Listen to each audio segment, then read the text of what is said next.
Shalom jemaat yang terkasih. Mari kita persiapkan hati kita untuk hadir di tempat ini untuk menyembah Yesus.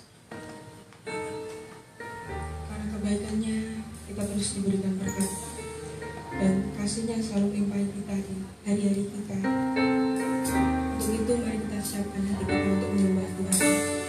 Mari kita naikkan bersama-sama.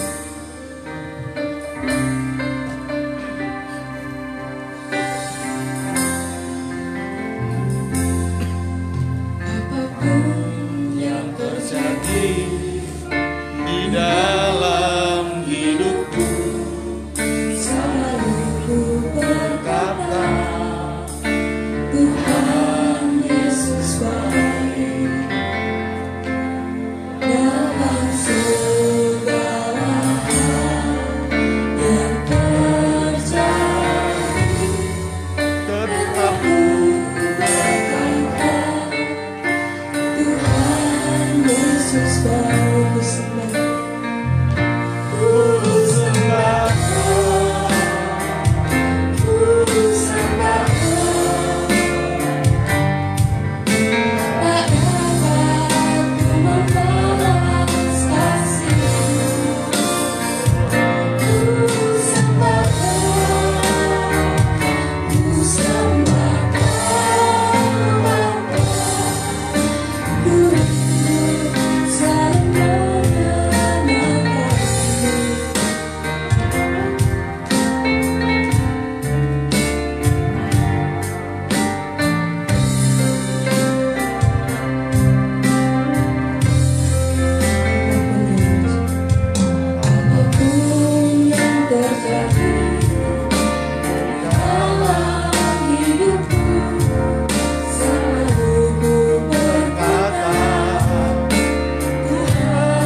Dengan kesempatan yang indah ini Tuhan, Kau berikan kami kesempatan Tuhan untuk menyembah Engkau, untuk meninggalkan Engkau di tempat ini Tuhan.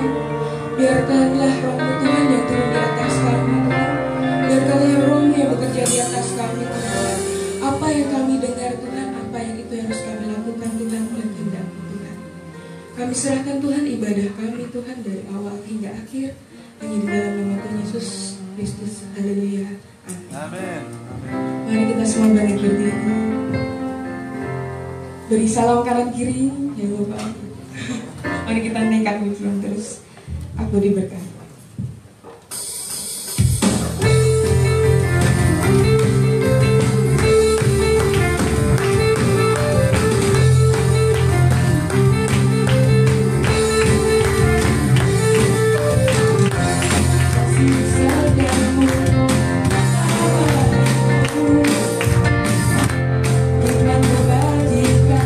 Bersama bagimu,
semua berkat kemurahan-Mu. Terima kasih Yesus, Engkau sangat baik, beramal baik aku ada saat ini. Terima kasih Tuhan. Semuanya karena kasih-Mu. Untuk hari ini Semua berkat kemurahan-Mu. Terima kasih Yesus, Engkau sangat baik, beramal baik. Makasih Yesus, Engkau sangat baik, beramal baik bagiku.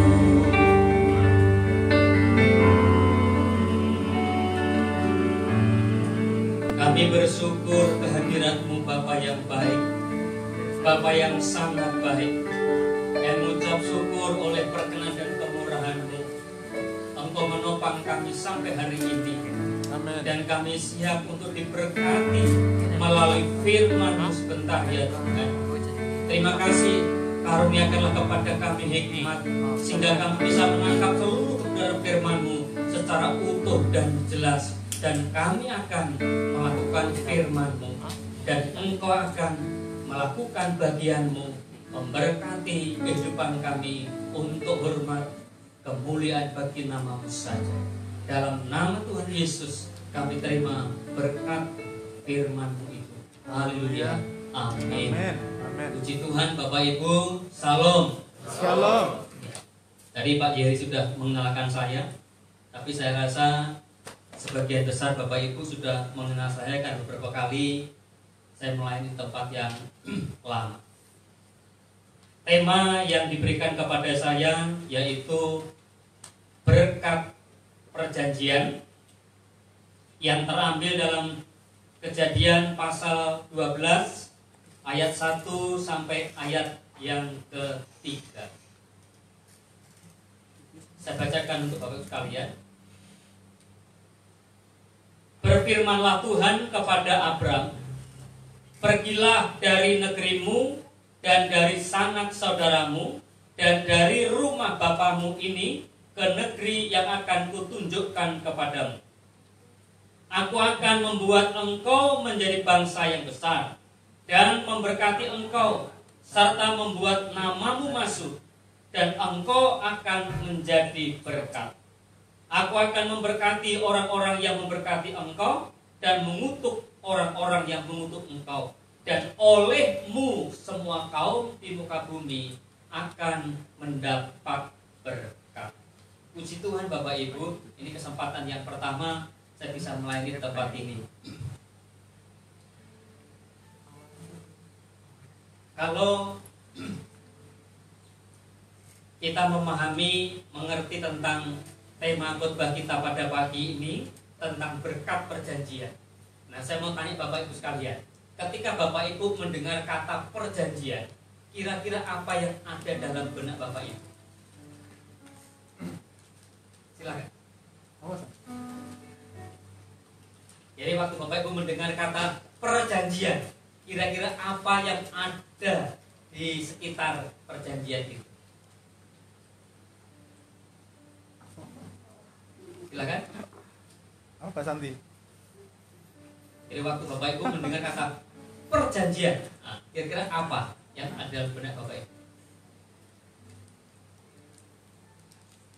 Apa saja? Kira-kira? Apa? Ikatan. Oke. Yang lain? Yang muda apa yang muda? Hah? Kesepakatan. Ya. Ikatan, persepakatan. Apa lagi? Harus Apa? ditepati. Apa? Apa? Berfirman. Berfirman. Bukan. Konteksnya ini perjanjian. Kesepakatan, persetujuan, ikatan, apalagi perjanjian itu ada berapa pihak? Ya, minimal 2 pihak. Terus lagi, apa yang ada dalam perjanjian itu? Ya, berarti ketika kita bicara tentang perjanjian ada isi. Apa isi dari perjanjian itu? Ya, itu yang akan kita bahas Bapak Ibu. Saudara yang saya kasih dalam Tuhan Yesus Kristus, di sini adalah perjanjian antara Allah dan Abraham. Bukan Abraham berjanji kepada Allah, tapi Allah yang berjanji kepada Abraham. Nah, dalam perjanjian itu paling tidak jelas pihak pertama dan pihak kedua, ada juga tentang tanggung jawab dari perjanjian tadi, dan juga membahas tentang isi dari perjanjian. Saudara yang saya kasih dalam Tuhan Kristus, kalau kita melihat dari teks tadi, kira-kira siapa yang menjadi pihak pertama? Siapa? Ya. Jadi Allah adalah pihak pertama. Dialah yang mengambil inisiatif untuk mengadakan perjanjian dengan Abraham. Nah, saya akan sampaikan, saya akan jelaskan, jabarkan bagaimanakah sifat, karakter, integritas dari pihak yang pertama. Buat apa kita mengadakan perjanjian kepada orang yang integritasnya itu diragukan? Di sini saya akan memberikan 2 contoh. Sifat dari pihak yang pertama adalah kasih dan setia. Jadi Allah itu adalah Allah yang kasih, sekaligus dia adalah Allah yang setia. Jadi kasih dan setia itulah yang mengikat perjanjian antara Allah dengan Abraham. Demikian pula kasih dan setia itulah yang harusnya menjadi tuntutan dari pihak pertama kepada pihak yang kedua, yaitu Abraham, dan termasuk Bapak Ibu Saudara sekalian. Sifat Allah yang pertama adalah kasih. Jadi dasar Allah mengadakan perjanjian dengan Abraham itu dasarnya semata-mata karena kasih. Kasih itulah yang mendorong, yang menggerakkan Allah untuk mengadakan perjanjian dengan Abraham. Kasih Allah itu pertama kali diwujudkan atau didemonstrasikan ketika Allah menciptakan langit dan bumi dan segala isinya itu.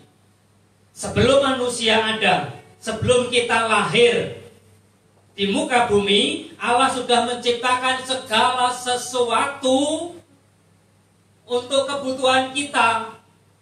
Itu adalah perwujudan daripada kasih Allah kepada kita. Allah telah memikirkan segala sesuatu, bahkan hal yang terkecil, hal yang sepele. Kalau itu memang perlu berguna untuk kehidupan kita, Allah menyediakan. Amin. Dan Allah menyediakan itu atas dasar kasih sebelum kita lahir. Dan ketika Allah menciptakan manusia yang pertama, Adam dan Hawa, singkat cerita faktanya mereka jatuh ke dalam dosa. Mereka gagal, mereka melukai perasaan dari Tuhan. Tetapi ketika manusia gagal, tapi Allah tidak pernah gagal untuk mengasihi. Kasih Allah kepada manusia itu kasih yang sifatnya kekal. Katakan amin. Kasih Allah itu adalah kasih yang kekal. Karena kasih itulah yang mendorong, yang menggerakkan dia untuk mencari solusi. Bagaimana manusia itu bisa selesai atas masalahnya, atas kejatuhan di dalam. Bukanlah Adam dan Hawa yang mencari Allah, melainkan Allah yang mencari mereka. Allah yang mengunjungi, Allah yang berinisiatif, melawat, datang, menyapa, memulihkan Adam dan Hawa yang tunggal ke dalam dunia. Problem manusia yang terbesar, yang tidak dapat diatasi, yang tidak dapat diselesaikan oleh manusia itu adalah problem dosa. Problem yang lain kita masih mampu atasi, mampu pikul. Tapi dosa tidak seorang pun yang bisa menyelesaikan kecuali Dia yang tanpa dosa yang bisa menyelesaikan. Oleh karena kasih Allah yang begitu besar, sesuai dengan pengaturan waktu Allah, maka Allah mengutus anaknya yang tunggal ke dalam dunia menjadi solusi atas pergumulan dosa kita semua. Bapak, Ibu, Saudara yang dikasihi oleh Tuhan Kristus, itu nampak jelas dalam Yohanes pasal yang ketiga, ayat 16 sampai ayat yang ke-17. Itu ayat yang cukup terkenal, ayat yang tidak asing untuk kita. Apa bunyinya? Ya. Karena begitu besar kasih Allah akan dunia ini, sehingga Ia mengaruniakan anaknya yang tunggal, supaya barang siapa yang percaya kepada anaknya tidak binasa, melainkan beroleh hidup yang kekal. Ayat yang ke-17, Ia mengutus anaknya bukan untuk menghakimi, tapi untuk mengasihi dan menyelamatkan. Jadi kedatangan Yesus ke dalam dunia itu adalah perwujudan kasih Allah yang sangat besar. Kalau kasih Allah itu tidak besar, terlampau besar, sangat besar, begitu besar, maka manusia itu tidak akan pernah beroleh pengampunan. Inilah yang buat kita itu timbul perasaan syukur kepada Tuhan. Dosa kita itu terlalu banyak, terlalu besar dosa kita ini. Kita telah gagal melakukan kehendak Dia. Kita telah melukai perasaan Bapa di surga. Tetapi karena kasih, maka Allah menutupi semuanya itu. Karena kasih, maka Ia tetap mengasihi kita meskipun kita telah melukai perasaan. Apa jadinya kalau Allah itu tidak mengasihi kita, maka tidak ada seorang pun yang beroleh tempat di surga. Kalau bukan karena kasih-Nya, tidak mungkin kita ada sampai hari ini. Surga itu kosong. Tetapi karena kasih, maka Allah mengampuni dosa-dosa kita, bahkan sengaja untuk tidak mengingat dosa Bapak, Ibu, dan saya. Luar biasa kasih Allah kepada kita. Allah sedemikian besar mengasihi Bapak, Ibu, dan saya, bukan atas dasar jasa yang pernah kita perbuat. Allah mengasihi kita bukan berdasarkan apa yang telah kita lakukan kepada Dia, tetapi pengampunan yang kita terima hanya semata-mata atas dasar kasih karunia Tuhan. Ketika Yesus datang ke dalam dunia, dalam seluruh hidup Yesus mendemonstrasikan tentang kasih Allah. Pengajarannya pun itu didominasi dengan pengajaran tentang kasih. Dan semua tindakan Yesus, meskipun mulut tidak mengatakan aku mengasihimu, tetapi tindakan Yesus itu sudah cukup membuktikan kalau Dia mengasihi kita. Sehingga kasih itu bukan sesuatu yang perlu diucapkan atau tidak harus diucapkan. Kasih itu sebuah tindakan nyata.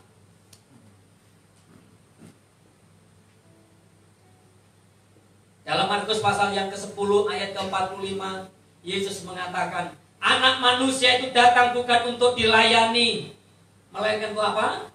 Untuk melayani, bahkan untuk menyerahkan nyawanya menjadi tebusan bagi Bapak, Ibu, dan saya. Lalu Dia memberikan ilustrasi tentang dirham yang hilang, ilustrasi tentang domba yang hilang. Dia mengatakan, demikianlah Anak manusia datang ke dalam dunia untuk mencari dan menyelamatkan yang hilang. Jadi kita ini adalah seperti domba yang tanpa gembala. Manusia yang tersesat, manusia yang terhilang. Tapi karena kasih Allah Ia datang menjumpai kita, memeluk, merangkul, memulihkan kita, dan menerima kita kembali menjadi anak-anak. Ini hal yang luar biasa.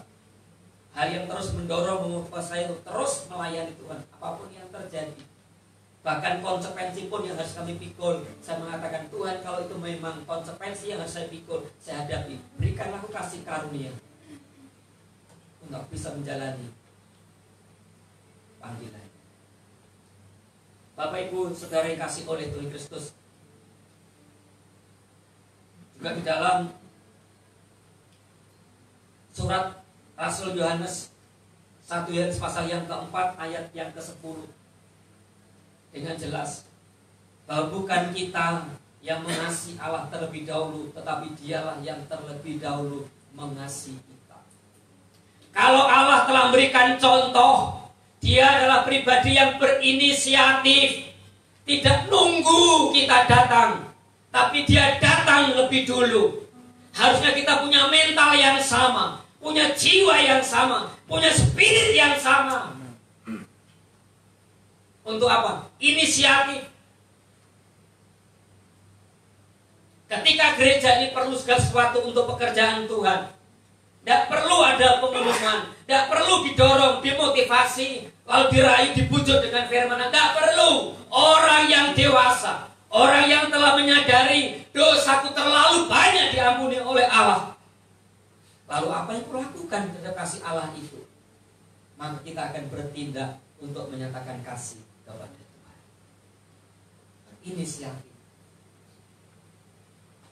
Dan ini harus menjadi gaya hidup hamba-hamba Tuhan, pelayan-pelayan Tuhan, berinisiatif. Tidak nunggu domba itu datang kepada kita, tapi kitalah yang datang kepada mereka. Karena gembala ada untuk domba, bukan domba ada untuk gembala. Karena itulah saya pun sampai hari ini punya prinsip, karena aku ada untuk domba, berarti kemanapun aku ada, pasti di situ ada domba. Kadang-kala ada domba yang datang sendiri, tapi ada domba yang di jurang, yang di lembah, yang tidak kelihatan mata. Saya turun mencari. Sehingga saya tidak akan pernah takut tentang kehidupan, tentang kebutuhan, karena aku tahu ketika aku menjalankan panggilan, maka berkat perjanjian itu menjadi milikku. Bapak Ibu Saudara yang saya kasih dalam Tuhan Yesus Kristus, sifat yang kedua adalah setia. Sifat kedua adalah setia. Allah tidak hanya kasih, tapi Dia setia terhadap perjanjiannya. Dalam Imamat pasal yang ke-26,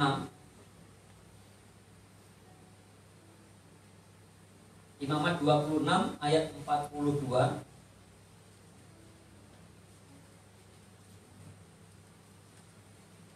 saya bacakan. Maka aku, Tuhan, akan mengingat perjanjianku dengan Yakub, juga perjanjian dengan Ishak, dan perjanjianku dengan Abraham pun akan kuingat, dan negeri itu, tanah perjanjian yang janjikan itu akan kuingat juga. Allah itu setia, dapat dipercayai perkataannya. Allah yang sama, Allah yang berjanji, yang mengikrarkan janji berkat kepada Abraham, itulah Allah kita. Amin. Dia yang memulai perjanjian, Dia yang mengikatkan janji kepada kita, dan Dia terikat dengan janji seumur hidup kita, bahkan selama-lamanya. Perjanjian itu diadakan antara Dia dan kita. Kesetiaan Allah itu sungguh terbukti karena Ia mengasihi umatnya, dan Dia dengan sabar menanti umatnya untuk berbalik, bertobat kembali. Berulang kali umat Israel mengkhianati Tuhan. Berulang kali umat Israel tidak tahu berbuat baik kepada Tuhan. Sehingga dalam Yesaya pasal 1 ayat yang ketiga, Nabi Yesaya memberikan sindiran dengan kata yang kasar, sarkasme. Lihat itu umatku, keledai itu ingat palungannya, lembu masih ingat palungannya, engkau tidak sama sekali. Apakah Allah kecewa? Tidak. Apakah Allah berhenti mengasihi? Tidak. Hebat pribadi Allah. Nah, ini luar biasa. Terkadang kita menjumpai orang-orang yang demikian, orang-orang yang tidak tahu budi baik, tidak tahu balas jasa. Tapi ingat, segala sesuatu yang kita lakukan itu karena dan untuk kemuliaan Tuhan, maka kita tidak akan lemah ketika kita tidak mendapatkan ucapan terima kasih sama sekali. Segala sesuatu yang kita lakukan untuk seseorang demi Tuhan, maka kita tidak akan pernah mengungkit-ungkit jasa baiknya. Karena kita percaya segala jerih kita untuk Tuhan, bagi Tuhan tidak akan pernah sia-sia. Jadi pada waktu saya disakiti, bahkan saya pernah difitnah, pernah dijatuhkan, pernah diancam untuk di pengadilan, tanya istri saya. Tidak mudah untuk mengampuni. Tapi ketika aku ingat bagaimana Allah telah menerimaku, bagaimana Dia tidak memperhitungkan segala kesalahan dan pelanggaran, ternyata kesalahan orang terhadap saya tidak sebanding dengan kesalahan saya terhadap Tuhan. Kalau Dia mengasihi aku, mengapa aku tidak mengasihi? Atas dasar kasih itulah saya belajar untuk melepaskan pengaruh. Bapak Ibu Saudara yang saya kasih dalam Tuhan Yesus Kristus, belajarlah menjadi orang-orang yang dapat dipercayai oleh Tuhan. Amin. Belajarlah menjadi umat yang tahu berterima kasih kepada Tuhan. Karena kita sudah mengalami berkali-kali, beribu-ribu kebaikan Tuhan dalam hidup kita. Saya kesaksian sedikit. Saya tanggal 1 Desember tahun 2020 mendapat berkat Tuhan.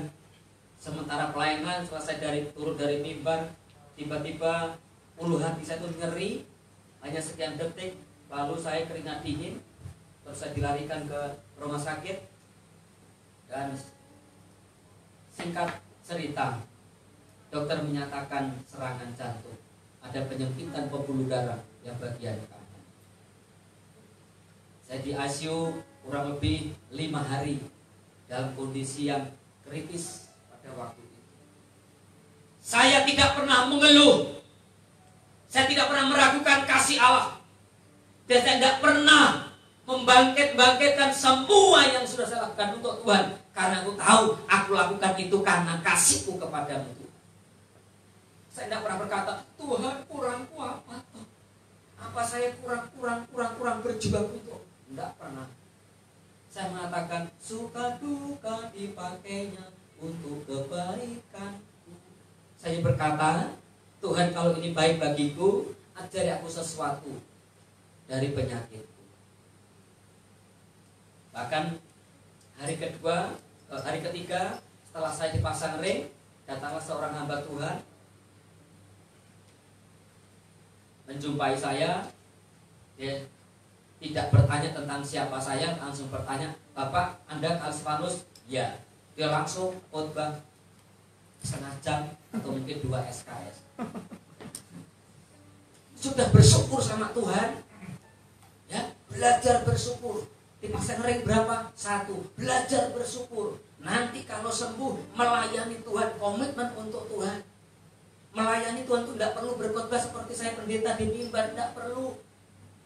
Anda yang bersihkan kursi meja dan segala macam, sudah melayani Tuhan.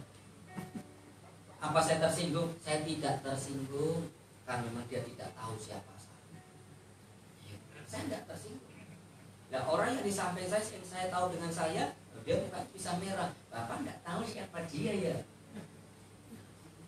Nanti pulang dari tempat ini, komitmen baca firman Tuhan. Jangan-jangan Anda tidak pernah baca firman.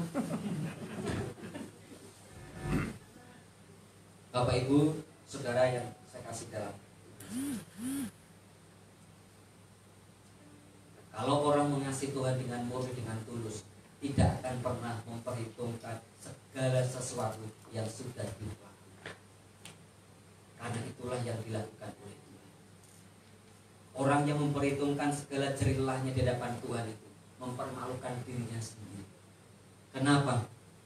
Karena semua kebaikan yang dia lakukan itu kepada Tuhan tidak pernah akan sebanding dengan apa yang sudah Tuhan lakukan terhadap kita. Jadi orang Kristen yang tidak tahu mengerti, tidak tahu atau tidak mau tahu tentang pekerjaan Tuhan, aduh, saya tidak bisa bayangkan bagaimana perasaan kasihnya kepada Allah. Bapak Ibu Saudara yang saya kasih dalam Tuhan Kristus, kesetiaan Allah pun sampai hari ini masih terjaga integritas. Firman berkata jelas, orang Kristen akan diejek, kita akan dicemooh. Mana kata Tuhanmu itu akan datang kembali? Apa Pak? Aku pergi ke surga Terus dan akan datang kembali. orang akan ngejek. Mana katanya dia mau datang? Sampai hari ini dia tidak datang. Tampillah Rasul Petrus yang mengatakan, kalau dia Yesus Tuhan yang berjanji, aku akan datang kembali menjemput engkau, supaya dimanapun aku ada, engkau ada di sana. Itu bukan karena dia lalai terhadap janji, tapi karena Allah sabar menantikan agar tidak ada seorang pun yang binasa, melainkan beroleh hidup yang kekal. Nah, tugasnya gereja, tugas orang Kristen apa? Kabarkan Injil, beritakan Injil. Amin. Amin. Itu gereja yang memperhatikan jiwa-jiwa pasti diperhatikan oleh Allah. Anda tidak perlu berteriak ngoyo ketika Anda memperhatikan pekerjaan Allah penuhan jiwa-jiwa. Pasti berkat Allah itu akan mengalir. Karena itu kehendak Allah. Dan orang yang menjalankan kehendak Allah pasti dibekali dengan berkat-berkat Tuhan. Agar apa? Agar efektif. Nah, sekarang kita lihat pihak kedua. Bapak Ibu dan saya akan malu lihat pihak kedua. Siapa pihak kedua itu? Abraham. Untuk sekarang siapa itu? Kita. Jadi waktu saya dengar firman Allah ini, saya pelajari berhari-hari untuk menyampaikan firman tempat ini. Saya malu, seperti tampar muka saya. Ini loh keadaanmu yang sesungguhnya. Setelah tahu pribadi Allah yang kasih dan setia, baru kita akan lihat kasih kita kepada Tuhan. Kita perlu jujur Bapak Ibu. Terkadang bahkan seringkali kasih kita kepada Tuhan itu pura-pura. Kita giat getol melakukan ini supaya Tuhan lakukan itu. Artinya apa? Segala sesuatu yang kita lakukan itu hanya pancingan semata-mata. Pura-pura ngajar. Iya kan? Malu, waduh.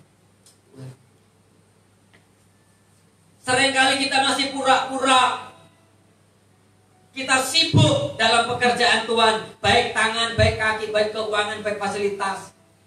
Dan pertanyaan kita, apakah itu kita lakukan atas dasar kasih kita kepada Tuhan, atau karena supaya Tuhan melakukan itu. Sehingga Paulus mengatakan demikian, seandainya aku menyerahkan tubuhku untuk dibakar sekalipun, jikalau itu tidak ada kasih, tidak digerakkan karena kasih, maka tiada faedah bagiku. Bukan sekedar ucapan yang keluar dari bibir, namun lain di dalam hati. Nah coba, apakah yang ucapan bibir kita cocok dengan hati kita? Bapak Ibu jawab dan introspeksi jawaban. Di hadapan manusia, oleh kau bersandiwara, tapi jangan kepada Tuhan. Dalam Yohanes pasal yang kedua ayat 23, 24, 25. Tuhan itu tidak perlu kesaksian dari siapapun, Tidak perlu info dari malaikat, dia tahu siapa yang sungguh-sungguh memihak dia dan yang tidak. Siapa yang sungguh-sungguh mengasihi dengan yang tidak, Tuhan tahu. Sehingga kita perlu berhenti dari kepura-puraan untuk mengasihi. Mengapa kadang-kala orang itu dulu pertama berapi-api untuk Tuhan, lalu nyengkleh, orang Jawa bilang, kendor, patah semangat, mutung, lalu sudah mulai menghitung. Itu dulu gereja kalau nggak ada saya kepanasan. Itu gereja kalau nggak ada saya nggak bisa bangun. Orang demikian itu orang yang lupa tentang kasih Allah yang begitu besar.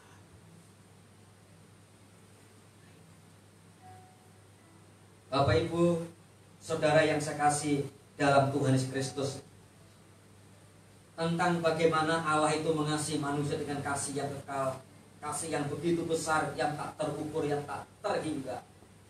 Tuhan Yesus memberikan perumpamaan atau gambaran kepada Simon, orang Farisi. Simon, saya pakai istilah zaman sekarang. Simon, ada orang yang berutang kepada ada orang yang berutang kepada pelepas hutang, yang satu 10 juta, yang satu 1 M. Kira-kira dari antara dua orang itu mana yang paling banyak mengasihi kepada pelepas hutang? Ya tentu yang paling baik. Lalu Yesus mengatakan, demikianlah kita. Orang yang merasa, bukan kenyataannya, orang yang merasa sedikit dikasih Tuhan, sedikit diampuni, sedikit juga berbuat kasih. Saya tantang Bapak Ibu sekalian, Allah telah mengasihi kita. Bukan kamu yang mencari aku, bukan kamu yang memilih aku, bukan kamu yang menyelamatkan, tetapi akulah yang datang untuk menyelamatkanmu. Jadi anugerah keselamatan itu harusnya menyadarkan kita, termeter dalam nurani dan pikiran kita, aku itu ada sampai hari ini karena perkenanan. Kalau kita mau hitung jasa kita tidak sebanding dengan apa yang Tuhan lakukan kepada kita. Kalau kita mau takar kebaikan kita, tidak akan pernah bisa melampaui kebaikan Tuhan terhadap kita. Oleh karena itu, orang Kristen yang dewasa, orang Kristen yang sadar, dosa itu banyak diampuni karena kasih. Kalau aku nanti bisa di langit baru, di bumi yang baru, di sorga, itu karena bukan jasaku, jasa Dia, Sang Anak Allah yang telah mati di atas kayu salib. Kalau Dia sedemikian rupa mengasihi aku, bahkan mencurahkan darah untuk aku, rela terhina untuk aku, lalu kenapa kita tidak rela rugi untuk pekerjaan Tuhan? Ini saya marah, tersinggung kalau ada orang menyalahgunakan pekerjaan Tuhan hanya untuk mencari keuntungan. Maaf, karena kenyataan ada. Saya juga pernah jadi korban. Diundang sebuah gereja cukup besar, di hotel yang berbintang. Ini hanya kumpulan dari beberapa orang kongsi. Nanti pendeta kasih persembahan sekian, sewa hotel sekian, sekian, kita masih untung selesai. Yang 2 berkat bukan pendeta, itu maaf kata ya, itu hanya pendeta sewaan. Suruh tampil saja diberkati. Bapak Ibu, ngeri. Ngeri. Saudara yang kasih oleh Tuhan Kristus, pengampunan yang kita terima dari Allah itu pengampunan yang limpah dan pengampunan yang tanpa pamrih. Kalau demikian, harusnya kita punya jiwa yang sama, punya tekad yang sama, bahwa berguna bagi pekerjaan Tuhan itu harusnya dianggap sebagai sebuah kebutuhan. Jadi kalau orang dewasa itu melihat kebutuhan gereja itu menjadi kebutuhannya. Jangan waktu susah matanya terbuka mengharapkan kasih karunia Tuhan, minta hamba Tuhan siang malam mendoakan doa syafaat dan yang lainnya. Tapi pada waktu pekerjaan Tuhan butuh sesuatu, dia merem, melek, melek sedikit, merem.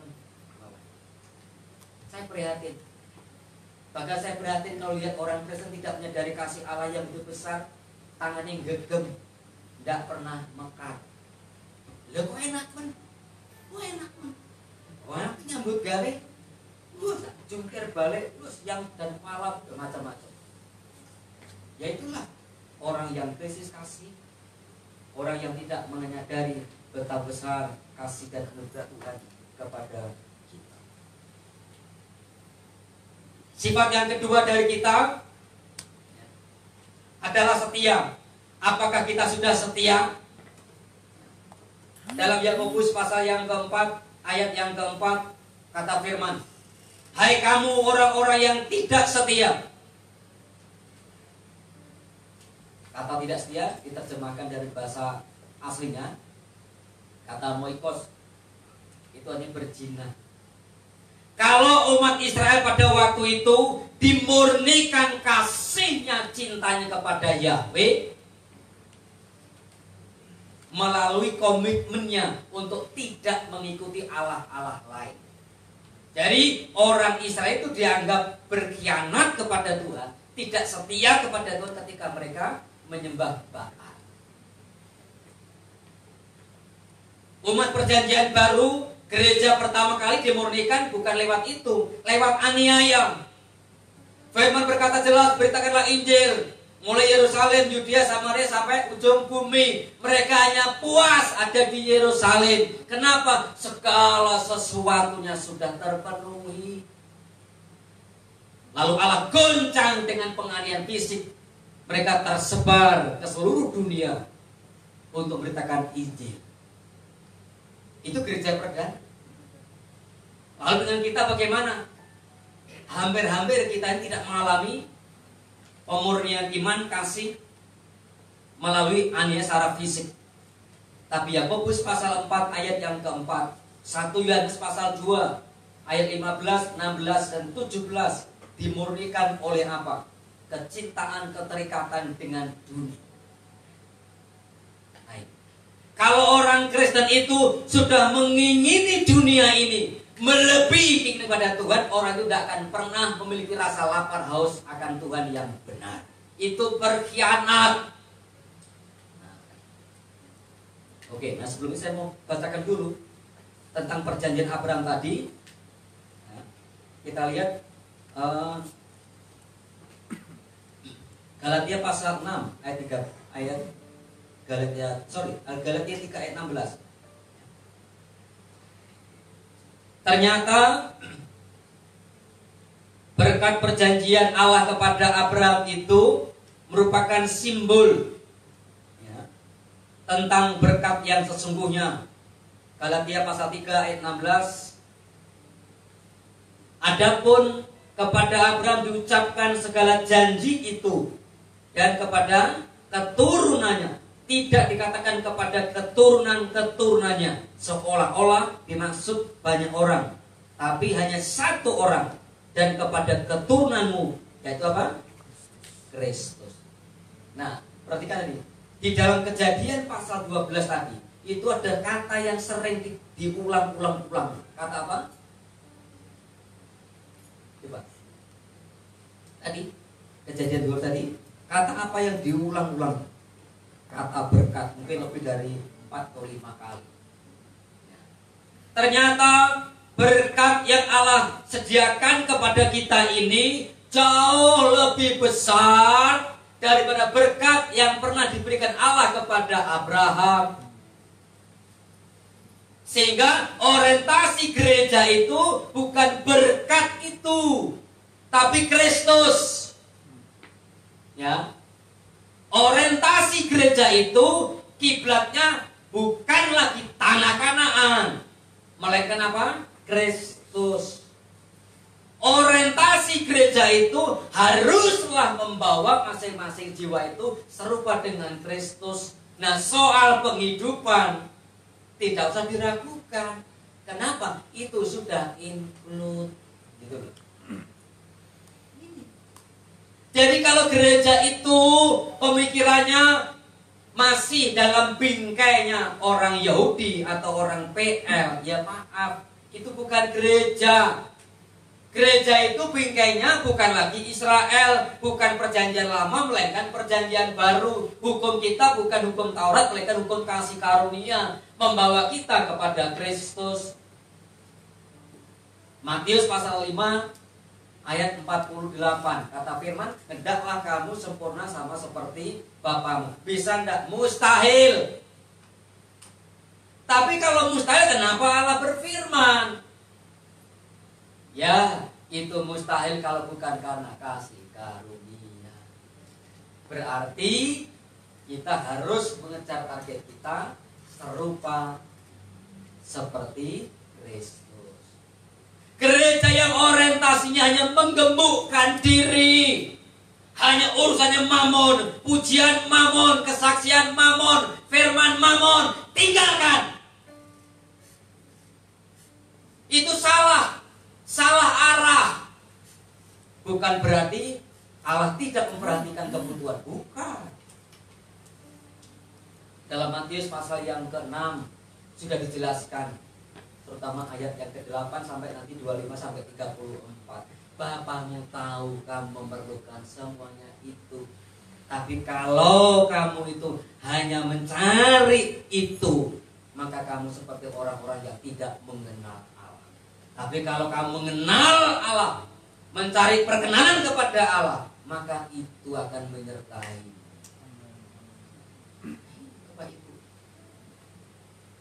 Jadi inilah yang perlu kita pahami bersama-sama, bahwa Tuhan menuntut kita menjadi orang yang setia terhadap perjanjian. Setia terhadap perjanjian Tuhan. Saudara yang saya kasih dalam Tuhan Yesus Kristus,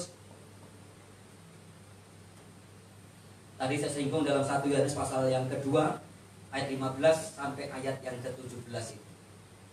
Pengaruh dunia itu makin hari makin kuat, makin hari makin mencengkeram. Kalau gereja tidak mampu melepaskan diri dari kecintaan akan dunia ini, dia pasti akan binasa. Ini penting Bapak Ibu. Jadi kalau umat PL itu dikatakan murtad ketika mereka itu tetap ikut Yahweh, tapi ketika mereka itu separuh hatinya juga terlekat kepada mamon, berhala. Nah, sama dengan gereja perjanjian baru, gereja masa kini. Orang dikatakan tidak setia, moikos, berzina atau melacurkan diri itu, tidak harus pindah agama Kristen, bukan. Masih Kristen, masih aktif di gereja. Tetapi ketika tidak mengenakan gaya hidup, filosofinya Yesus anak Allah, sama akan menyangkali imannya. Jadi inilah orientasi gereja, mempertumbuhkan orang, mengembangkan orang, memajukan orang untuk serupa segambar dengan Kristus, dan kelak ketika dia datang kita ada bersama-sama dengan dia. Inilah orientasi Bapak Ibu.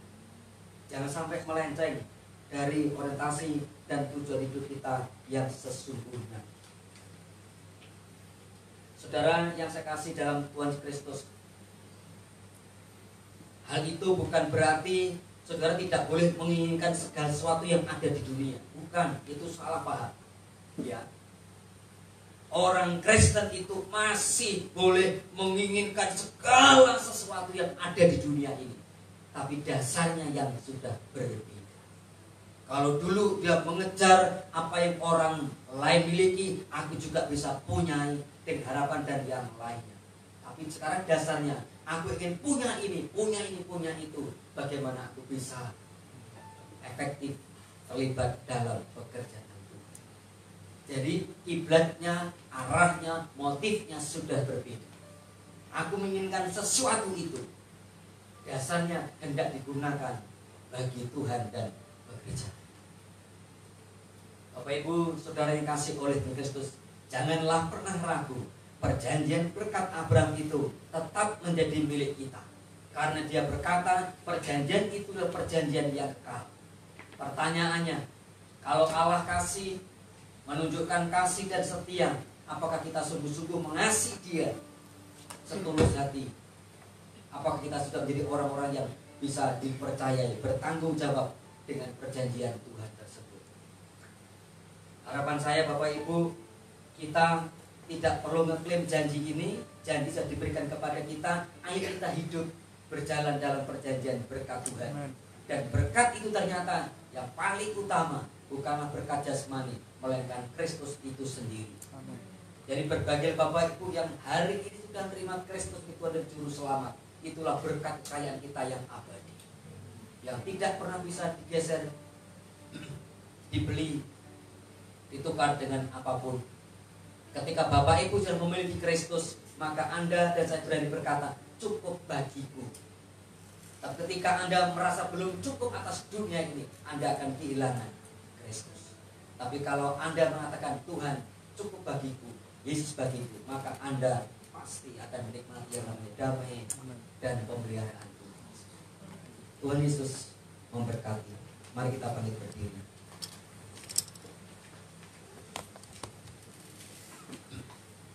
Kita angkat pujian.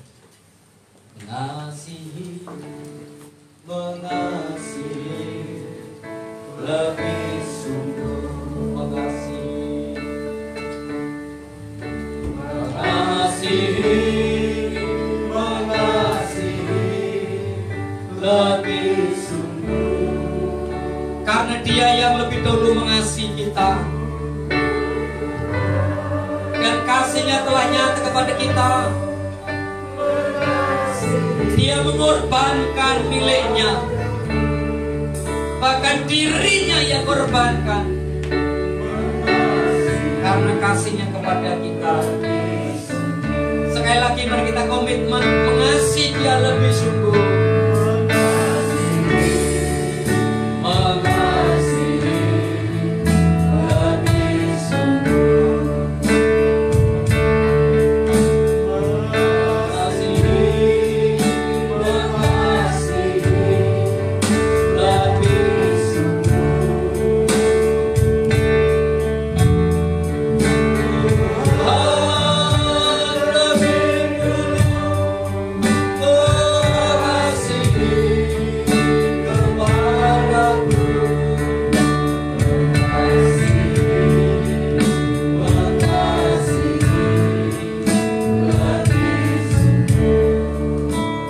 Kepada Allah bukan sekedar diucapkan, diikrarkan,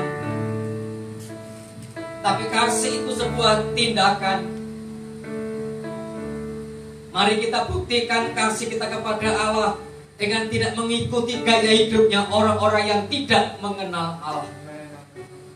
Cara hidup kita, pola hidup kita, gaya hidup kita, bagaimana kita menjalani hidup ini, kita berbeda dengan orang-orang dunia, supaya Kristus yang hidup dalam hidup kita terlihat, terpancar, termanifestasi di sekitar lingkungan di mana Tuhan tempatkan kita.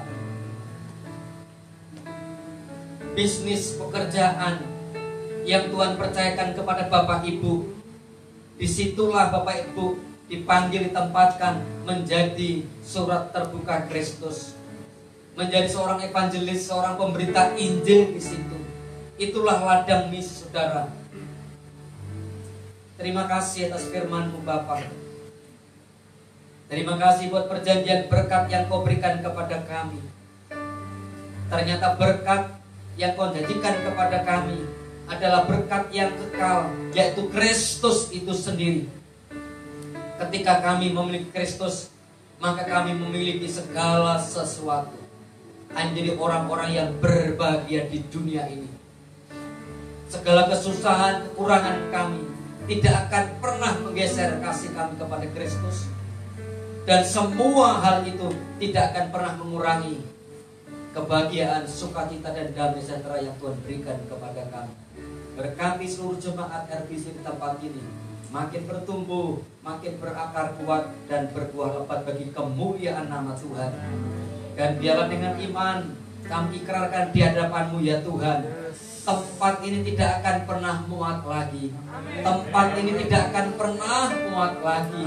Tempat ini tidak akan pernah muat lagi. Kami perlu tempat yang lebih luas untuk menampung jiwa-jiwa.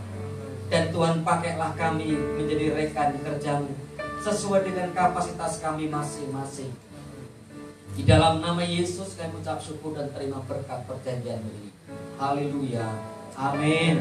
Datang kepada Tuhan, Bapa di surga, hati kami melimpah dengan ucapan syukur untuk campur tangan Tuhan, berkat Tuhan di jalan kehidupan kami. Kami ingin merindukan Tuhan di setiap langkah kehidupan kami. Berkat perjanjian yang tidak hanya melulu terikat di dalam hal-hal finansial, yang seringkali membuat kami buta, membuat kami tidak sadar. Dengan kesadaran itu Tuhan, kami mau Tuhan, supaya berkat yang lebih utama yang telah Engkau meteraikan menjadi milik kami, yaitu Kristus, itu kami hidupi dalam kehidupan kami. Karena itu Tuhan, berkati Tuhan seluruh pelayanan ke depan dari jemaat RBC. Kami rindu Tuhan membangun pelayanan, membangun kehidupan kami, pekerjaan kami sesuai dengan kehendak Allah. Karena itu berkat Allah biarlah memampukan kami semua, menolong kami semua, untuk kami boleh bersama-sama terus bersinergi, melayani Tuhan dan menyenangkan Tuhan. Bapak, berkati hamba-Mu, Bapak Pendeta Kali Stefanus yang telah jadi berkat buat kami semua pagi ini. Berkati pelayanannya bersama-sama dengan ibu dan keluarga yang ada di Salatiga. Demikian juga Engkau memberkati pelayanan beliau sebagai seorang rektor yang ada di STAU Mampang. Tanggung jawab yang tidak mudah.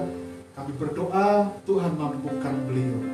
Berkat anugerah kasih sayang, pembelaan Tuhan itu menyertai hamba-Mu ini. Sampai kami boleh melihat ke depan. Ada banyak hal yang kami boleh perhatikan dan lihat dari pelayanan beliau.